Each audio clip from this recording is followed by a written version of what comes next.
इस वीडियो में मैं बेल्ट्रॉन के सेकंड लिस्ट के बारे में बात करने वाला हूं कि क्या बेल्ट्रॉन का सेकंड लिस्ट आएगा या नहीं आएगा। हमें बहुत सारा कॉल और मैसेज आता है जिसमें हमसे पूछा जाता है कि क्या बेल्ट्रॉन का सेकंड लिस्ट आएगा या नहीं आएगा।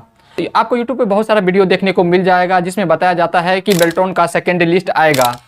अगर आप जानना चाहते हैं कि बेल्ट्रॉन का सेकंड लिस्ट आएगा या नहीं आएगा तो इस वीडियो को आप लास्ट तक जरूर देखिए। इस वीडियो में मैं आपको बताने वाला हूं कि क्या बेल्ट्रॉन का सेकंड लिस्ट आएगा या नहीं आएगा। बेल्ट्रॉन के सेकंड लिस्ट के बारे में बताने से पहले मैं बेल्ट्रॉन के इस आरटीआई का जवाब को दिखाना चाहता हूं कि बेल्ट्रॉन इस आरटीआई के जवाब में क्या कुछ कहते हैं। बेल्ट्रॉन के इस आरटीआई के सवाल और जवाब को आप डिस्प्ले पे देख सकते हैं और मैं आपको बताता हूँ कि बेल्ट्रॉन इस आरटीआई के सवाल और जवाब में क्या कुछ कहना चाहते हैं। यहाँ पे मैं सबसे पहले क्वेश्चन को देखते हैं कि क्वेश्चन में क्या कुछ पूछा गया है। सीटों की संख्या में अस्पष्टता। भर्ती प्रक्रिया की अधिसूचना में कुल सीटों की संख्या स्पष्ट रूप से उल्लेखित नहीं थी, तो ऐसे में 5000 सीटों के आधार पर कट ऑफ तय करना पूर्णतः अनुचित एवं भ्रामक है। यहाँ पे इसका पूछने का मतलब यही है कि बेल्ट्रॉन जो नोटिफिकेशन निकाला था उसमें कहीं भी सीटों की संख्या नहीं दर्शाया हुआ था, तो सिर्फ 5000 स्टूडेंट का ही कट ऑफ अंक निर्धारित कर प्रोविजनल लिस्ट में शामिल कैसे किया। देखते हैं इसका क्या जवाब देता है बेल्ट्रॉन।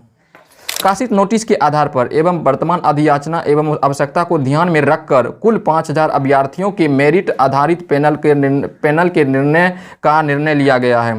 यानी कि वर्तमान में अधियाचना की आवश्यकता को ध्यान रखकर, यानी कि आवश्यकता को ध्यान रखते हुए बेल्ट्रॉन का यहाँ पे कहना है कि हम आवश्यकता को ध्यान में रखते हुए सिर्फ 5000 कैंडिडेट का ही मेरिट आधारित पैनल का निर्णय लिए हैं।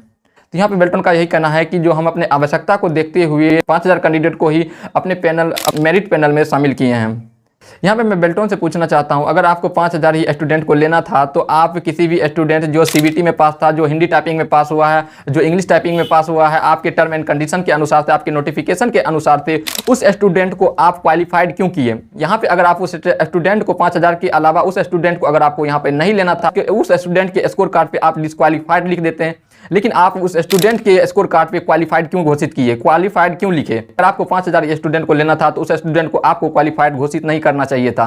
यहाँ पे जो हम लोगों को क्वालिफाइड वाला स्कोर कार्ड मिला है, इस स्कोर कार्ड से हम लोग को क्या बेनिफिट मिलने वाला है। हम लोग को यहाँ पे क्वालिफाइड घोषित करके बेवकूफ बनाने का काम किया है बेल्ट्रॉन। तो दूसरा लाइन को पढ़ते हैं। प्रकाशित अधिसूचना में कुल सीटों की संख्या स्पष्ट रूप से उल्लेखित नहीं है। यहाँ पे बेल्ट्रॉन का कहना है कि जो हम नोटिफिकेशन निकाले उसमें सीटों की संख्या स्पष्ट रूप से नहीं लिखा गया था, किंतु उसमें स्पष्ट किया गया है। यहाँ पे बोलता है उसमें लेकिन स्पष्ट किया गया है कि अभ्यर्थियों के मेरिट आधारित पैनल के निर्णय लिया जाएगा।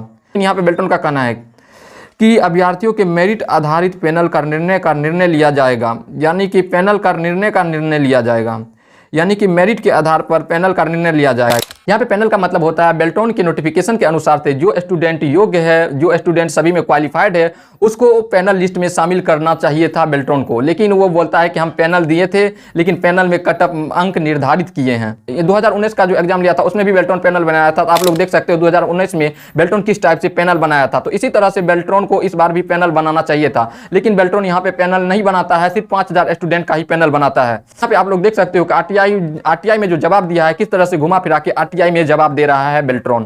परीक्षा उपरांत कट ऑफ अंक निर्धारित किया जाएगा।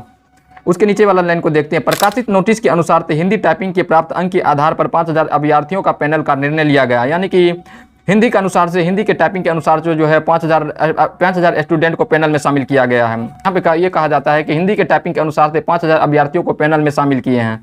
यहाँ पे देख सकते हैं असीमित अभ्यर्थियों को पैनल में शामिल करना निगम के लिए औचित्य नहीं है, यानी कि 5000 के अलावा जो स्टूडेंट नोटिफिकेशन के अनुसार से क्वालिफाइड है, यानी कि हिंदी टाइपिंग में भी क्वालिफाइड है, इंग्लिश टाइपिंग में भी क्वालिफाइड है और सीबीटी में भी क्वालिफाइड है, 5000 के अंदर अगर वो नहीं आता है तो हम उसको लेना उचित नहीं मानते हैं। हम यहाँ पे मैं आप लोगों को बता दूं, अगर बेल्ट्रॉन चाहते तो 5000 से ज़्यादा स्टूडेंट को भी अपने इस प्रोविजनल लिस्ट में शामिल कर सकते थे। यहाँ पे मैं बेल्ट्रॉन से पूछना चाहता हूँ, बेल्ट्रॉन को 5 साल में सिर्फ 5000 कैंडिडेट को ही लेना उचित बनता है क्या? जो इसके बाद जो स्टूडेंट क्वालिफाइड है, क्या उसको लेना उचित नहीं बनता है क्या? यहाँ पे जब बेल्ट्रॉन के जीएम से हम लोग मिले तो वहाँ पे बेल्ट्रॉन के जीएम का कहना था, अगर इस प्रोविजनल लिस्ट में, यानी कि इस कट ऑफ जो लगा है, इस प्रोविजनल लिस्ट में अगर उस कैंडिडेट का नाम शामिल नहीं है, अगर वो क्वालिफाइड है, तो वो अगला वैकेंसी का तैयारी करे। जीएम को कहना चाहता हूँ कि जो इस एग्जाम में योग्य था, यानी कि क्वालिफाइड था, क्या उसको लेना उचित नहीं बनता है। यहाँ पे बेल्ट्रॉन ने कहीं भी सीट की संख्या नहीं दर्शाया था, तो उसको लेना बेल्ट्रॉन को उचित बनता है, लेकिन बेल्ट्रॉन ने यहाँ पे सिर्फ 5000 कैंडिडेट को ही लिया है। में आप लोग खुद देख सकते हो कि बेल्ट्रॉन का यहाँ पे सीधे तौर पे कहना है कि हम 5000 से ज़्यादा स्टूडेंट को अपने इस प्रोविजनल लिस्ट में शामिल नहीं करेंगे। यहाँ पे देख सकते हो कि बेल्ट्रॉन जो आरटीआई में जवाब दिया है, कहीं भी स्पष्ट रूप से जवाब नहीं दिया है। कहीं ना कहीं हर जगह जो है यहाँ पे पॉइंट में घुमा फिरा के जवाब देने का काम किया है बेल्ट्रॉन। यहाँ पे आप लोग खुद देख लीजिए कि अंतिम लाइन में बेल्ट्रॉन ने लिख दिया है कि असमित अभ्यर्थियों का पैनल में शामिल करना निगम के लिए औचित्य नहीं है। यानी कि 5000 से ज़्यादा जो स्टूडेंट है, यानी कि 5000 से ज़्यादा जो स्टूडेंट क्वालिफाइड है उसको लेना हमारे लिए औचित्य नहीं है, उचित नहीं है। अब मैं आप लोगों को बता देता हूँ कि क्या बेल्ट्रॉन सेकेंड लिस्ट देगा या नहीं देगा। तो मैं आप लोगों को बता देता हूँ कि यहाँ जो है बेल्ट्रॉन डीबी करवा रहा है, यानी कि बेल्ट्रॉन का जो डीबी है अभी चालू है। बेल्ट्रॉन कुछ दिन और डीबी करवाएगा। डीबी करवाने के बाद बहुत सारे स्टूडेंट ऐसा होगा जो डीबी में किसी कारण से डॉक्यूमेंट वेरिफिकेशन में छटाया होगा, किसी का डॉक्यूमेंट गलती होगा, किसी का आधार कार्ड गलती होगा, किसी का थंब नहीं लगा होगा, उस स्टूडेंट को जो है बेल्ट्रॉन अपने डीबी में छांट दिया होगा। तो उस स्टूडेंट का जो है सीट, यानी कि जो सीट है वो खाली हो गया होगा बेल्ट्रॉन में। अगर बेल्ट्रॉन को 5000, जैसे कि बेल्ट्रॉन अपने प्रोविजनल लिस्ट में 5000 कैंडिडेट को शामिल किया है, तो उसके जगह पे अगर 1000 स्टूडेंट अपने डीबी में छटवाता है तो बेल्ट्रॉन को यहाँ पे सेकेंड लिस्ट हो सकता है, बेल्ट्रॉन यहाँ पे सेकेंड लिस्ट जारी कर दे। अगर डीबी में छटवाने के बाद अगर बेल्ट्रॉन को 1000 सीट से ज्यादा खाली बचता है तो बेल्ट्रॉन क्या करेगा, एक सेकेंड लिस्ट जारी कर सकता है। उस सेकेंड लिस्ट में अब किस स्टूडेंट को शामिल करता है ये हम भी नहीं बता सकते हैं।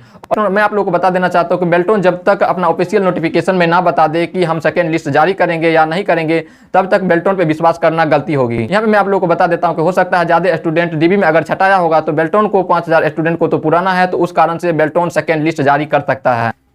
तो मैं उम्मीद करता हूं कि आप लोगों को यह वीडियो पसंद आया होगा। अगर वीडियो पसंद आया तो वीडियो को लाइक जरूर कर दीजिए। अगर चैनल को सब्सक्राइब नहीं किए तो सब्सक्राइब भी आप हमारे चैनल को कर सकते हैं।